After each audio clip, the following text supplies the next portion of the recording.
মাননীয় সদস্যবৃন্দ, জাতীয় সংসদ জনগণের আশা আকাঙ্ক্ষা প্রতিফলন করার জন্য সবাই আমরা দায়িত্ব পালন করছি।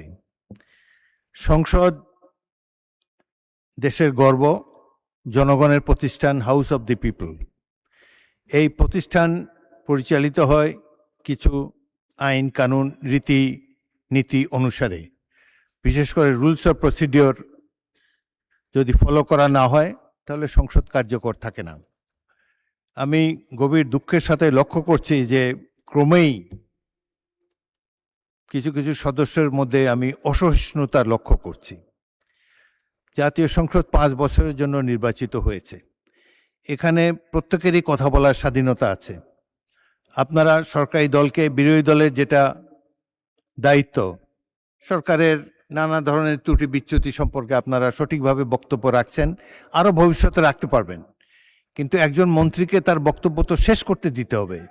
একজন মন্ত্রী তার বক্তব্য শেষ করার পরে আবার আপনারা দাঁড়ালে আমি পয়েন্ট অফ অর্ডারও দিতে পারি, পরবর্তী প্রশ্ন উত্তর পর্ব তো জারি রয়েছে।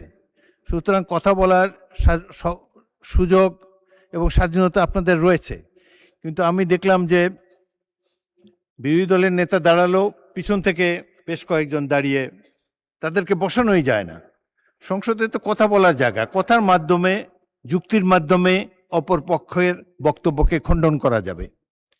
তো আজকে যে কথা মাননীয় বিরোধী দলের নেতা বলেছেন সেটি আমি পরীক্ষা করে দেখব।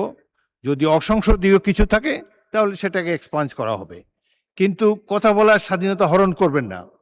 আপনারা যে কজন আছেন তার 2 গুণ 3 গুণ এই পাশে আছে। সুতরাং শব্দ করে বিচারের বাণীকে স্তব্ধ করা যাবে না। আমাকে সংসদ পরিচালনা করতে দিন। আমি আমার জ্ঞান বুদ্ধিমতো নিরপেক্ষভাবেই সংসদ পরিচালনা করার চেষ্টা করছি এবং আপনাদের সকলের চেয়ে অনেক অনেক বছর, 40 বছর এই সংসদে আছি। অতীতের সংসদগুলোর অনেক খারাপ রেকর্ড আছে। এই সংসদে, বাংলাদেশের সংসদে স্পিকারকে হত্যা পর্যন্ত করা হয়েছে। সুতরাং অতীতের দিক থেকে তাকিয়ে আমি তো মনে করি একটি ভালো সংসদ আমরা পেয়েছি, জনগণের সঠিক নির্বাচনের মাধ্যমেই পেয়েছি। আপনারা উভয় পক্ষকে আমি ধৈর্য ধারণ করার জন্য অনুরোধ জানাবো। এখন প্রশ্নোত্তর পর্ব শেষ হয়েছে। আসরে নামাজের জন্য কতক্ষণ আছে টাইম?